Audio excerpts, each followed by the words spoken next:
Hi, welcome to One Word a Day. I'm Sophie, your pilot into the universe of Chinese. We're going to continue our journey in discovering just a little bit more about this amazing language. Yesterday, we talked about 略施粉黛, which means you slightly apply powder or pigment. So powder for the face, pigment for the eyebrows.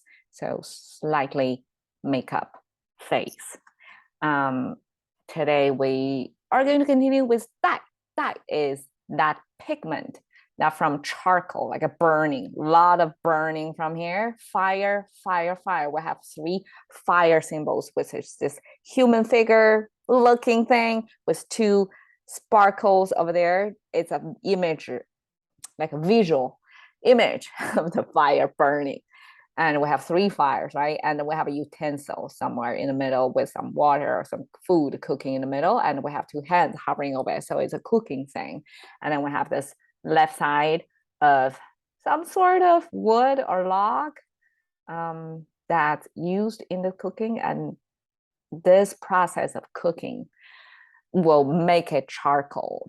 And that's the material going to be used as a black pigment on the eyebrows. So that's the ancient way to produce your eyebrow darkener, I guess. And 眉, eyebrow. So applying onto the eyebrow. So this is our eyebrow representation. So another very easy to explain visual of what eyebrow, how eyebrow is expressed. So here, this is eye, just eye symbol that comes from this opening of the eye and the eyeball. There's two horizontal lines actually depicting the eyeball in the middle. So it's like a bigger circle, and then we have a smaller circle in the middle. So basically, that's the structure of eyeball. And then we have this hairs, bushes located on top of this eyebrow. I mean, eyeball. So that's our eyebrow. Okay. Eyebrows. And then we use black pigments to darken it. So 眉黛, actually, it just means a darkened eyebrow. And 含颦, 含 means contain, means having it in the mouth originally. Wow. The top without the mouth, I mean, the bottom, the block with two lines sticking out at a corner. It's kind of a smiley face with up tilted corners. This is our mouth symbol.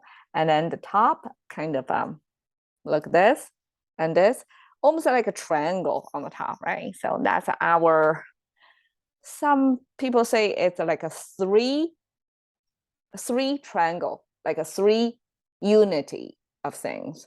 So it's kind of like a forever going this way, or it's a contained going this way. And then this pointing down of kind of like this, I guess. This symbol, this is like a pointing down. It's like, okay, in the eternal link of going this way, now, like right now, getting down, like that's a pointer to the current, the present, the now. So if you look at the triangle, if we assign our contemporary meaning of it, the past, present, future, right? The three linking together forever, forever, forever, and then pointing down, like that's dropping down, like detached from that eternal circling of the three, just coming down to here and now. And that's the whole concept of our now. So 今 is now, basically. And 今 plus 口. We can say 今 is the sound maker, but now it sounds like 含.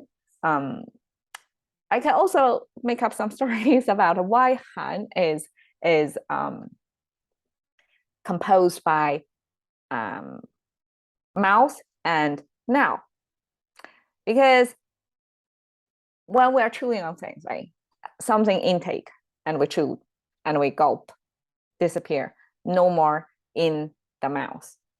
But if we put a now in there, paired with the mouth, it means whatever right now you have in the mouth.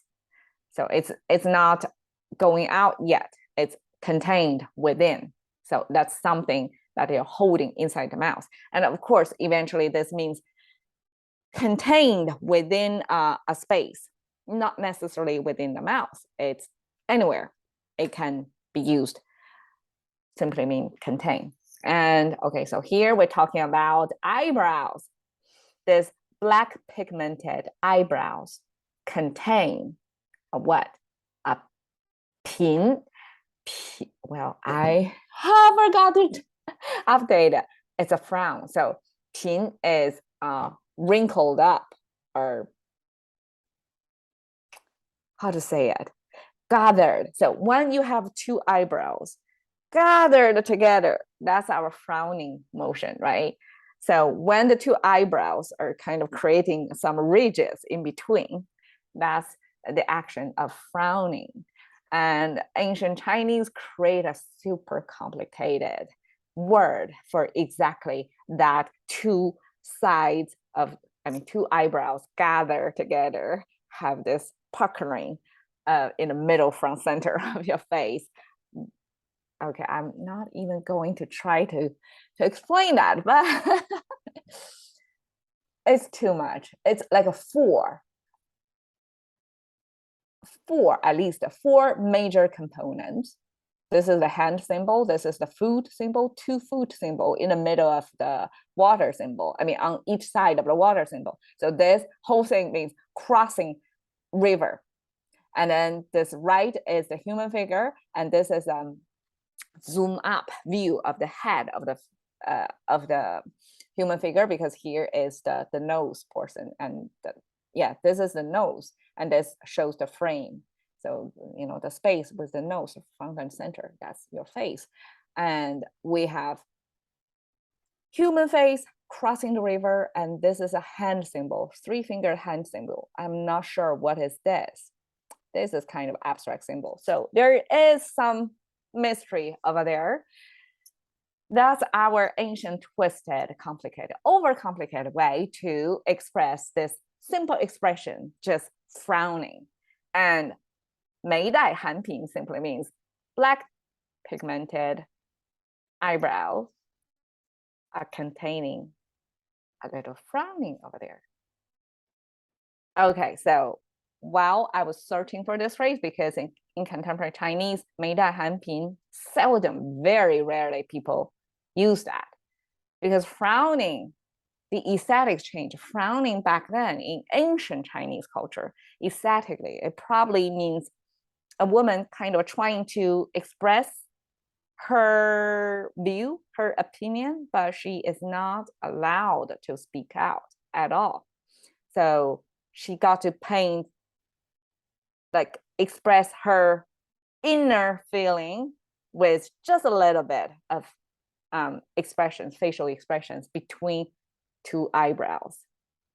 And that is considered aesthetically pleasing, of course, in the eyes of men back then. But in contemporary Chinese, like frowning is hardly any, cute expression anymore. So 眉黛含颦 was no longer a popular expression to depict a woman. But when I was searching for this phrase to see like who is currently using it, turned out that the latest one that's related to that is from a TV show that's kind of our period drama. You can see all the costumes and the background production is some ancient era, like 400 or 500 years ago, and people back then looks different, talks different, wear different headgears and all that. And this is a Lin Dai. Yesterday we talked about Lin Qingxia, the contemporary beauty icon. And this Lin Dai is our imagined interpretation in the 80s. Again, she's from the 80s TV show. And that's kind of representation of our imagination of 400 years ago, how women would look like. And that's the aesthetic back then as a female ideal, with this ever so lightly expression on the face, like a little frowning with black pigmented eyebrows. Like that's already like a big deal back then, I guess. And from the TV show, the depicting of her facial expressions, or her, like to create a character of herself, like a visual image of this person. We got these 2 lines, which is what I'm going to expand on in the next 2 episodes. Okay, please join me again tomorrow. Cash into the currency cash into the currency of Chinese by 1 word a day with Sophie. See you another day.